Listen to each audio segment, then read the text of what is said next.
ತಪ್ಪು ಮತ್ತು ಮನುಷ್ಯ ಇವರಿಬ್ಬರ ಸಂಬಂಧ ಹೇಗಿದೆ ಅಂದರೆ ರೆಕ್ಕೆ ಮತ್ತು ಪಕ್ಷಿಗಳ ಹಾಗೆ, ಧಾರೆ ಮತ್ತು ನದಿಯ ಹಾಗೆ. ಈ ತಪ್ಪು ಮನುಷ್ಯನ ಸ್ವಭಾವದ ಇಷ್ಟು ಮಹತ್ವಪೂರ್ಣ ಭಾಗ ಅಂದಮೇಲೆ ಸ್ವಲ್ಪ ಯೋಚನೆ ಮಾಡಿ. ಇದ್ರ ಬಗ್ಗೆ ನಾಚಿಕೆ ಯಾಕೆ? ಇದ್ರ ಬಗ್ಗೆ ನಾಚಿಕೆ ಪಟ್ಕೊಳ್ಳೋದು ಸರಿನೇ ಅಲ್ಲ. ಹಾಗೆ ನೋಡಿದ್ರೆ ಈ ತಪ್ಪು ನಮಗೆ ನಾವಿನ್ನೂ ಶ್ರೇಷ್ಠ ಆಗೋ ಅವಕಾಶ ಮಾಡಿಕೊಡುತ್ತೆ. ಮೊದಲಿಗಿಂತ ಚಂದದ ಪ್ರದರ್ಶನ ಕೊಡೋದಕ್ಕೆ ಪ್ರೇರಣೆ ಕೊಡುತ್ತೆ. ಈಗ ಅಕಸ್ಮಾತ್ ನಿಮ್ಮಲ್ಲಿ ಕೆಲವರು ಈ ಮಾತನ್ನು ಒಪ್ಪದೇ ಇರಬಹುದು. ಯಾಕೆಂದ್ರೆ ತುಂಬಾ ಜನರ ದೃಷ್ಟಿಲಿ ತಪ್ಪಿನಿಂದ ದೋಷ ಹುಟ್ಟುತ್ತೆ, ದೋಷದಿಂದ ಅಪರಾಧ, ಹಾಗೆ ಅಪರಾಧಕ್ಕೆ ಕ್ಷಮೆ ಅಲ್ಲ, ದಂಡನೆ ಸಿಗಬೇಕು.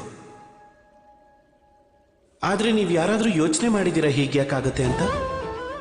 ಇದಕ್ಕೇನು ಕಾರಣ? ಇದಕ್ಕೆ ಕಾರಣ ತಪ್ಪು ಒಪ್ಕೊಳ್ಳೋದ್ರಿಂದ ತಪ್ಪಿಸ್ಕೊಳ್ಳೋದು. ಯಾವಾಗ ನೀವು ನಿಮ್ಮ ತಪ್ಪನ್ನ ಸ್ವೀಕರಿಸೋದಿಲ್ವೋ ಆಗ ಈ ತಪ್ಪು ದೋಷ ಆಗಿ ಬದಲಾಗತ್ತೆ, ಆ ದೋಷ ಅಪರಾಧ ಆಗತ್ತೆ. ಅದಕ್ಕೆ ಧೈರ್ಯ ಇಟ್ಕೊಳ್ಳಿ. ನಿಮ್ಮ ತಪ್ಪನ್ನ ಒಪ್ಕೊಳ್ಳೋದೇ ತಪ್ಪನ್ನ ಸರಿ ಮಾಡ್ಕೊಳ್ಳೋ ದಾರಿಲಿ ಎಲ್ಲಕ್ಕಿಂತ ಮೊದಲ ಹೆಜ್ಜೆ ಆಗತ್ತೆ. ಮತ್ತೆ ನೆನ್ಪಿಟ್ಕೊಳ್ಳಿ, ಯಾವುದು ಅಪರಾಧ ಅಂದ್ರೆ ಸಮಯ ಬಂದಾಗ ತಪ್ಪನ್ನ ಒಪ್ಕೊಳ್ಳದೇ ಇರೋದು.